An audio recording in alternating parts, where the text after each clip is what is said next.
Nous sommes le 11 avril 2021, c'est l'heure de la revue de la presse et des médias israéliens en direct de Jérusalem sur Radio Kalita.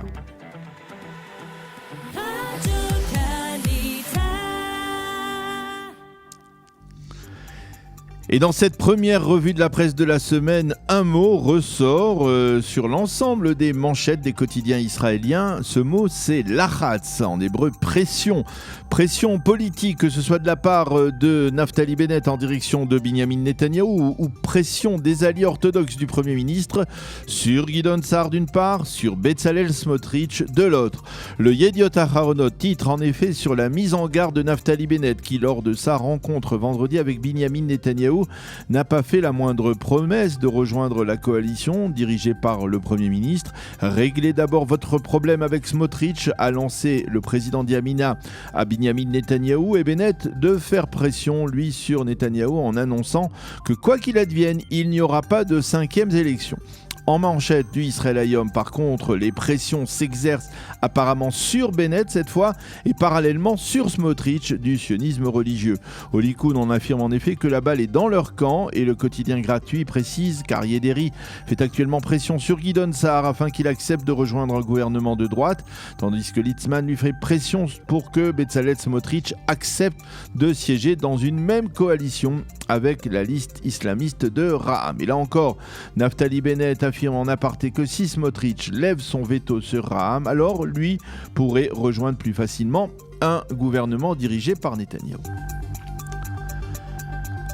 Parmi les éditorialistes, Yaakov Berdugo, qui est l'un des plus inconditionnels de Binyamin Netanyahou, s'insurge ce matin dans le Israël Hayom contre l'attitude réfractaire de Bezalel Smotrich. Et il écrit « Les idéologues de la droite israélienne freinent la formation d'un gouvernement nationaliste » et de rappeler qu'en janvier dernier, au début de la campagne électorale, Bennett et Smotrich étaient encore les meilleurs alliés du monde dans le même parti, alors qu'aujourd'hui leur division risque de sonner le glas d'un gouvernement de droite et de propulser la gauche au pouvoir.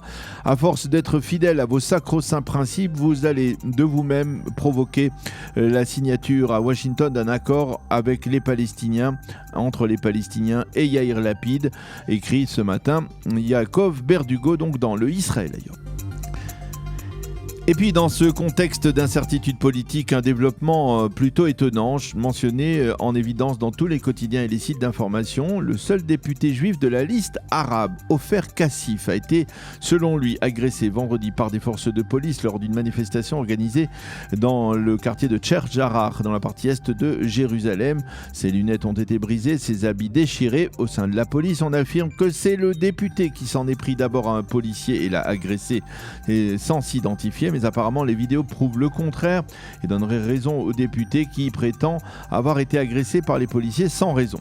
La police des polices a donc finalement ouvert une enquête. La classe politique israélienne a condamné cette agression contre Ofer Kassif et le président de la Knesset, Yariv Levin, qui n'est pas pourtant du bord d'Ofer Kassif, a constaté que ce n'était pas la première fois qu'un député était ainsi agressé par les forces de l'ordre. Les médias israéliens ont mentionné en exergue cette agression. Le Israël Hayom fait état d'un autre scandale, celui de la suspension provisoire du journaliste Avishai Ben Chaim de ses fonctions dans la chaîne 13. Ben Chaim est le porte-étendard de la doctrine du second Israël, selon laquelle les Sfarades sont toujours aujourd'hui discriminés dans la société israélienne et que c'est la raison de leur soutien inconditionnel à Binyamin Netanyahou. Vendredi, Ben Chaim a été suspendu pour quelques jours, pour le week-end on va dire, pour avoir publié un tweet de remerciement à Yair Netanyahou, le fils du Premier ministre, qui avait fait son éloge sur les réseaux sociaux pour son positionnement aux côtés de son père, le Premier ministre Netanyahou. Ce matin dans la presse, on peut assister à des débats entre ceux qui cautionnent Avishai Ben Chaim au nom de la liberté d'expression et ceux qui le condamnent. Nous sommes le 11 avril 2021 et il y a 60 ans, jour pour jour, débutait à Jérusalem le procès d'Adolf Eichmann. Et ce matin, pour marquer cet anniversaire, ce triste anniversaire, dirons-nous, le Yediot Aharonot publie un supplément spécial, un supplément très impressionnant qui reprend les principaux articles publiés par le même journal il y a 60 ans dans le cadre de ce procès. Avec la première photo d'Eichmann dans son bloc de verre qui le sépare du public, le dans le public, justement, on aperçoit même Golda Meir qui ne retient pas ses larmes en écoutant les premiers témoignages des rescapés de la Shoah. Et puis il y a les paroles du procureur de l'État de l'époque, Gideon Hausner, qui demande au juge de ne pas être neutre face aux accusations de génocide du peuple juif.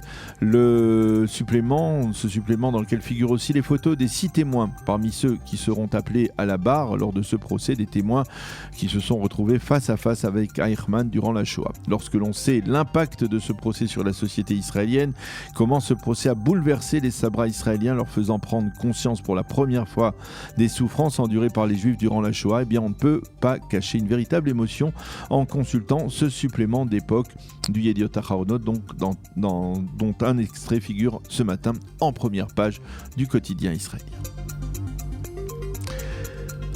Et puis notre page d'histoire s'est tournée vendredi avec l'annonce du décès du prince Philippe, le duc d'Édimbourg, époux depuis 74 ans de la reine Élisabeth d'Angleterre, s'est éteint à l'âge de 99 ans et les quotidiens israéliens reviennent sur sa vie et sur l'émotion que son décès provoque, en particulier en Grande-Bretagne bien entendu, mais ailleurs aussi. Le Israël Hayom consacre une double page à un rappel des principales étapes de sa longue vie, lorsque le Philippe de Grèce servait dans la marine britannique, lorsqu'il s'est fiancé avec la future reine ou lorsqu'il serre la main des Beatles. Plus de 22 000 événements auxquels le prince Philippe a participé durant sa vie. Et parallèlement, le quotidien gratuit nous montre les unes des principaux quotidiens britanniques qui tous rendent hommage au prince disparu.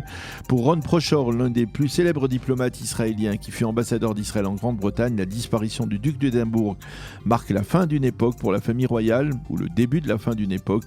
Les quotidiens citent ce matin les condoléances envoyées par le président de l'État Reuven Rivlin et par le Premier ministre Binyamin Netanyahou à la reine d'Angleterre vendredi. C'est la fin de cette revue de la presse et des médias israéliens.